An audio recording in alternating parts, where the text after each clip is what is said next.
Kia ora, good evening. The trial of Easy Rider owner Gloria Davis concluded today at the Invercargill District Court. Ms Davis is the sole director of the company that owned the fishing vessel Easy Rider and widow of skipper Riwai Karatai, who lost his life along with 7 others when Easy Rider foundered in Fovo Strait in March 2012. 10 charges were laid against either Ms Davis or her company AZ1 surrounding the operation of the vessel. Over the last 2 weeks, the court has heard from 25 witnesses, 22 for the prosecution and 3 for the defence. Judge John Strettle today reserved his decision. The condition of Invercargill man Dave Evans, who was injured on Monday in a gas blast in the city, is improving. Mr Evans remains at Southland Hospital and is progressing favourably according to staff. He was one of 2 injured in a blast on Clyde Street that's thought to be caused by acetylene gas. An investigation is underway by WorkSafe New Zealand and is expected to take several weeks. Due to the possibility of legal action, no details into what caused the explosion will be released until the investigation concludes. The New Zealand flag has been a hot topic in the media this week, so what do Southlanders think? We asked lunchtime shoppers whether it was time for a change or should it remain as it is. I think it's an alright flag, but to be honest with you, it's like the Union Jack, there's too many flags with it on it. So perhaps a silver fern for us or something else? Yeah, or the Māori flag, because it's a, Aotearoa, maybe. It's too much like the Australian flag. Time for a bit of a change. Time for a lot of change. Or should we get them to change theirs? Yeah, that's the one. Our current one, I see no problem with it. But I did like the novelty of the emblem that was in the paper on Monday. For the Commonwealth Games you're referring to? Yeah. So you would be okay with a change then? Well, change is as good as a holiday, isn't it? I think it's all right the way it is. Perhaps they could put a kiwi on the corner of it. I think it's very similar to the Australian one. We're getting a lot of that actually. Yeah. So I think the silver fern, it is much more widely recognised, being associated with New Zealand, and I think a change would be good for New Zealand. Yeah. Oh, it would be good to kind of change it away from the Aussie flag. It feels like they're stealing a bit of the flag. So You're an Australian yourself? Yeah. Wouldn't mind seeing a bit of a change. They look a bit similar, you think? A bit too similar, I think. Yeah, I'm all for getting it changed. How about you guys change yours? No, we're good. We're fine. Okay guys, you're visitors to New Zealand. What do you think of our flag? Great, really like it. We've been down to Waitangi, so we know the history, and it seems to cover that. And everybody seems proud of it. Yeah. We shouldn't change it then. You'd be quite in favour of that Union Jack there, wouldn't you? Oh, definitely, yes. It's up to the Kiwis whether they want to change it. Nominations to contest the seat of Invercargill under the Labour banner closed yesterday. Previously, former Labourist MP Leslie Soper was the only nominee, but the process was reopened following the announcement by sitting National MP Eric Roy that he would step down at the coming general election. Invercargill Labour Party members now have 2 possible candidates to choose from. ACC and welfare advocate Michael Gibson's nomination form joins that of Leslie Soper.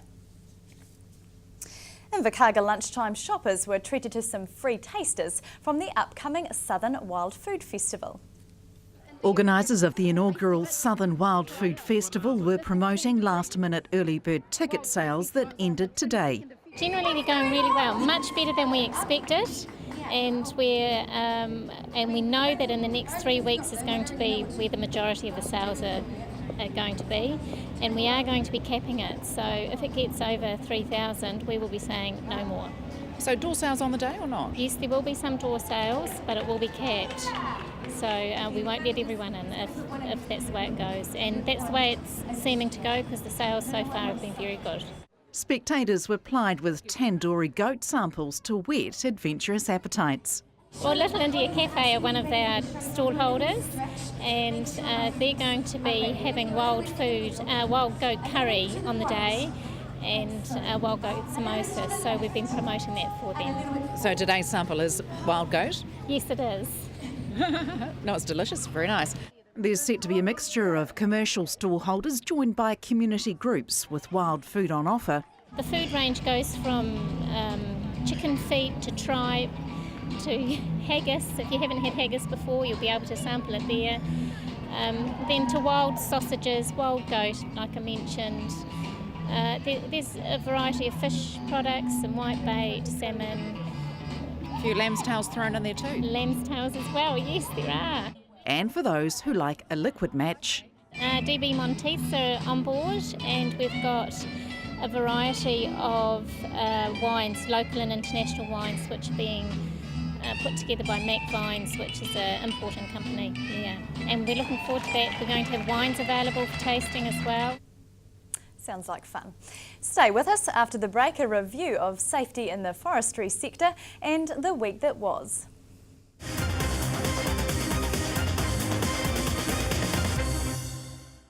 Welcome back. An independent panel is to conduct a major review into the high number of serious and fatal injuries in the forest industry. In the last 13 months, 11 workers have died in the workplace, and of 164 operators visited by WorkSafe inspectors since August, nearly half failed to meet their health and safety obligations. The review is being funded by forest owners, forest industry contractors and farm forestry associations.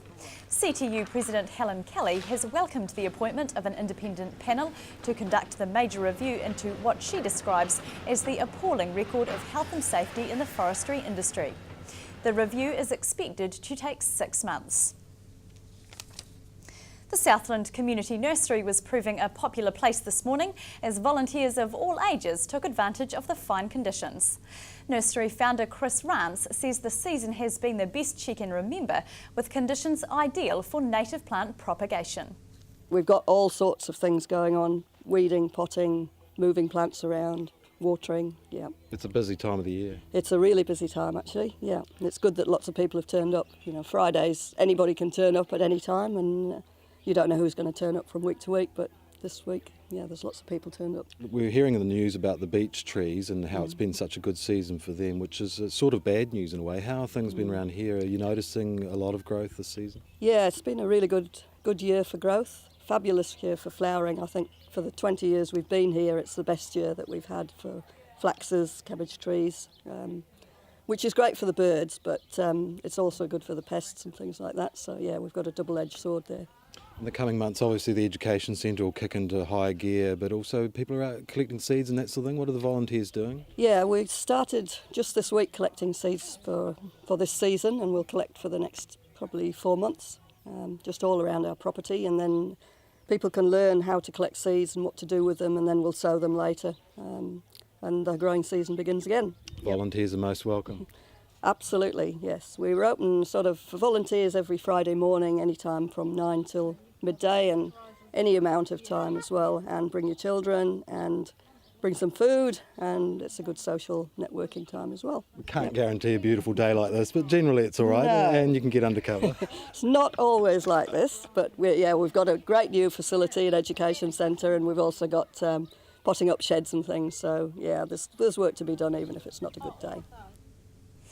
A large crowd basked in the sunshine at Wagner Place in Invercargill at lunchtime today for some busking entertainment.